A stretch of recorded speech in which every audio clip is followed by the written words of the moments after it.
Assalomu alaykum Migratsiya O'zbekiston qadrli obunachilari hamda bizni yangidan tomosha qilayotgan kuzatuvchilar. Bugungi vakansiya Germaniya haqida bo'ladi hamda Germaniya haqida to'liq ma'lumot, Germaniyaga kimlar ishga bora oladi, O'zbekiston fuqarolari hamda O'rta Osiyo fuqarolari. Bu yerda Qozog'iston, Qirg'iziston, Tojikiston, Turkmaniston va O'zbekiston, ya'ni Markaziy Osiyoning sentri, markazi.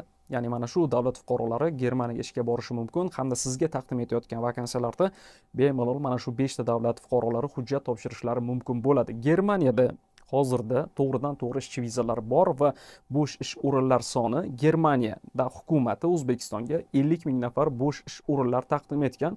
Mana shu bo'sh ish o'rinlar 1 yil oldin taqdim etilgan. Haligacha mana shu ish o'rinlarida raqobat bo'lmaganligi uchun 40 ming nafar bo'sh ish o'rni shundayligicha turibdi. Ya'ni sizga nima uchun Germaniya davlatda 40 ming nafar O'zbekiston fuqarosi yig'ilmadi? Sababi Germaniya davlatiga ishchi vizaga hujjat topshiradigan fuqarolarning ko'pchiligi nemis tilini bilmaydi. Ya'ni siz Germaniyaga to'g'ridan to'g'ri ishchi viza olmoqchi bo'lsangiz, nemis tilini bilishingiz so'raladi. Ayrim hollarda rus tili, ingliz tilida ham ketishingiz mumkin. Bu xususiy bandlik agentliklari tomonidan sizga taqdim etiladi bu ish o'rinlari. Xo'p, endi Germaniyada rus tili, ingliz tili, nemis tili amal qiladi. Siz ishga bormoqchi bo'lsangiz, hozirgi videoda Germaniyadagi bo'sh ish o'rinlari haqida to'liq ma'lumot beramiz. Bu ma'lumotlar Germaniyaga ketish xarajatlari qancha? To'g'ridan to'g'ri ishchi viza siz uchun xarajat qanchaga tushadi? Yevropaning birorta Polsha, Vengriya, Xorvatiya yoki Serbiya davlati orqali Germaniyaga o'tish sizga qanchaga tushadi va u yerda qaysi ish o'rinlarida kimlar ishga bora oladi? Mana shu haqida to'liq ma'lumot beramiz. Birinchi o'rinda sizga ya'ni kunlik Germaniyadan boshqa Yevropa davlatlari, Janubiy Koreya, Yaponiya davlatlari haqida kunlik vakansiyalarni o'qimoqchi bo'lsangiz, mana shu vakansiyaga hujjat topshirmoqchi bo'lsangiz, sizga hozir Telegram kanalimiz, ya'ni Migratsiya O'zbekiston kanaliga obuna bo'lishni o'rgataman. Bu kanalga obuna bo'ling hamda kunlik chet el davlatidan kelgan vakansiyalarni ko'ring. O'zingizga ma'qul kelgan vakansiyaga bemalol hujjat topshirishingiz mumkin bo'ladi. Unday bo'lsa, marhamat, sizga hozir kanalga obuna bo'lishni o'rgataman. So'ng Germaniyadagi to'liq bo'sh ish o'rinlarini sizga oylik maoshlari bilan birga aytib o'taman. Qani, ketdik. Xo'p, o'ylaymanki hammada Telegram ilovasi bor. Mana shu Telegram ilovasiga kirib olganingizda bu yerda poyezd qidiruv joyi bor. Mana shu yerda bizni Migratsiya O'zbekiston botimizga kirishingiz mumkin kerak bo'ladi. Bu yerda kuchukcha belgisi katta K harfi bilan, qolganlari kichkina harfda kinolarni qidir bot. Ya'ni joy tashlamasdan yozasiz va mana bu yerda bizni botimiz kelib chiqadi. Botni ustiga bosganingizda bu yerda nachat, ya'ni boshlash tugmasi bor. Mana shu tugmani bosasiz va bu yerda bizni Migratsiya O'zbekiston Telegram kanalimiz chiqadi. Mana shu yerda Telegram kanalining ustiga bosasiz va bizga obuna bo'lib qo'yasiz. Mana shu yerda qarang. Buyuk Britaniya davlatlari, Slovakiya davlatlariga viza olgan fuqarolarning vizalari taqdim etiladi. Ya'ni mana shu fuqarolar viza olishgani haqida ma'lumot beriladi. Polsha davlatida bo'sh ish o'rinlari, Polsha, Slovakiya, Serbiya, Litva, Latviya davlatlari, qolaversa Germaniya, Serbiya, Slovakiya, Norvegiya, Buyuk Britaniya, Germaniya davlatlari haqida bo'sh ish o'rinlari bor. Bu yerda siz mana shu deylik Serbiya davlatidagi bo'sh ish o'rniga murojaat qilmoqchi bo'lsangiz yoki Litvagami, mana shu postga, vakansiyaga kirasiz. Bu yerda yoki telefon qilishingiz mumkin yoki mana shu yerda Telegram akkauntga kirib ularga murojaat qilishingiz mumkin. Mana salom. Xo'p, menga ishchi vizasi kerak Yevropaga. Bo'ldi. Ular sizga javob qaytarishadi va qanday hujjatlar kerakligini aytib o'tishadi.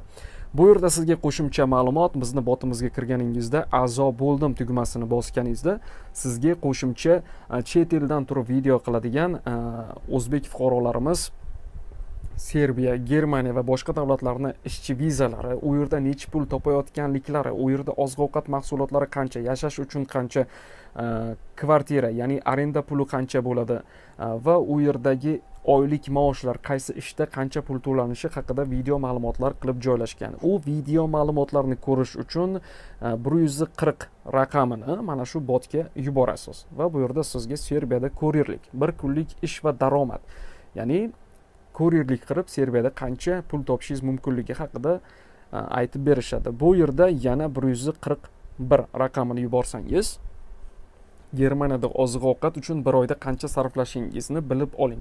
Mana shunday videolar bor va 142, 143, 200 gacha bo'lgan raqamlarni yozsangiz, siz uchun juda kerakli ma'lumotlar, chet eldagi ish o'rinlari, oylik maoshlari, oziq-ovqat va kvartira xarajatlarini hammasini aytib, yoritib berishgan. Xo'p, endi siz bilan Germaniya haqida videomizni davom ettiramiz. Xo'p, endi Germaniya haqida ma'lumotni davom ettiramiz. Hozirgi kunda aytdimki, 1 yil davomidan beri Germaniya davlati O'zbekiston fuqarolari uchun 50 ming nafar bo'sh ish o'rinlarini ochgan. Mana shundan 10 ming nafari to'lgan va 40 ming nafar bo'sh ish o'rni shundayligicha turibdi. Ya'ni raqobatning yo'qligi sabab bu nemis tilini biladiganlar juda kam. Xo'p, agarda siz nemis tilini bilmasangiz, bizni Migratsiya O'zbekiston Telegram kanalida nemis tili o'rgatib boriladi. Ya'ni 0 darajadan boshlab harflardan keyin ot, sifat, son, fe'l, ya'ni qo'shimcha gaplarni bir-biriga ulash, mana shunday video ma'lumotlar, video darslar bor. Mana shu darslarni o'rganib bo'lib, chet elda bo'lsangiz ham videodan kuzatishingiz mumkin. Agarda O'zbekistonda bo'lsangiz, o'zingizni 12 ta viloyatdagi shahar markaziga borasiz. U yerda O'zbekiston tashqi mehnat migratsiyasi tomonidan tashkil etilgan kasbga yo'naltirish hamda nemis tili til kurslari bor. U til kurslarida qatnashish uzog'i bilan 6 oy. 6 oydan keyin siz nemis tili sertifikati bilan ta'minlanasiz hamda kasbga yo'naltirish sertifikati ham bor. Mana shu ikkala sertifikatni olganingizdan so'ng aytaylik, Germaniya davlatiga ishchi vizasini qo'lga kiritishingiz mumkin bo'ladi. Bu yerda yosh chegarasi 18 yoshdan 45 yoshgacha. O'zbekiston tashqi mehnat migratsiyasi bilan bir narsani esga tutingki, til bilmasdan hech kim chet el davlatiga ishga keta olishmaydi. Xususiy bandlik agentliklari bilan esa elchixonalarda ayrim hollarda suhbat bo'lmaydi. Ya'ni til bilmasdan ham Angliya mavsumiy ishchi vizasi, Bolgariya yo'nalishlari bo'yicha siz ishga borishingiz mumkin bo'ladi. Xususiy bandliklarni afzallik tarafi til bilmasdan ham ishga ketishingiz mumkin. Va ikkala xususiy bandlik agentligi hamda O'zbekiston tashqi mehnat migratsiyasiga qilinadigan to'lovlar farqli.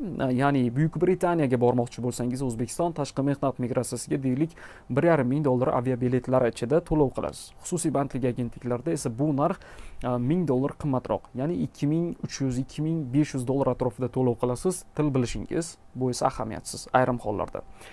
Xo'p, agarda siz Migratsiya O'zbekiston axborot faoliyati xodimlariga to'g'ridan-to'g'ri aloqaga chiqmoqchi bo'lsangiz, Germaniyada ish bilan ta'minlanmoqchi bo'lsangiz, bizni mana shu videoni tagida o'zingizni ismingiz, yoshingiz, hozir qaysi davlatdasiz va nemis tili, ingliz tili, rus tili, mana shu uchala tildan qaysi birini qay darajada bilishingizni yozib qoldiring va biz o'zimiz sizga aloqaga chiqamiz va sizga tavsiya beramizki, siz nemis tilini bilar ekansiz, to'g'ridan-to'g'ri ishchi vizaga topshiring Germaniya davlatiga. Siz rus tilini yoki ingliz tilini bilar ekansiz, mana shu soha bo'yicha xususiy bandlik agentligi deylik, Git Visa firmasiga hujjat topshirishingiz mumkin deb sizga ma'lumot va tavsiya beramiz va ketish xarajatlarini ham sizga aytib o'tamiz. Germaniyaga to'g'ridan-to'g'ri ishchi viza bor va Yevropa davlatlari orqali Germaniyaga o'tish viza turlari ham bor. Bu 2 yillik VNJ deyiladi. 2 yillik Germaniyaga yashash va ishlash huquqini beradi. Xo'p, ana endi ketish xarajatlari aytib o'tdim. Migratsiya O'zbekiston kanalini kuzatib boring.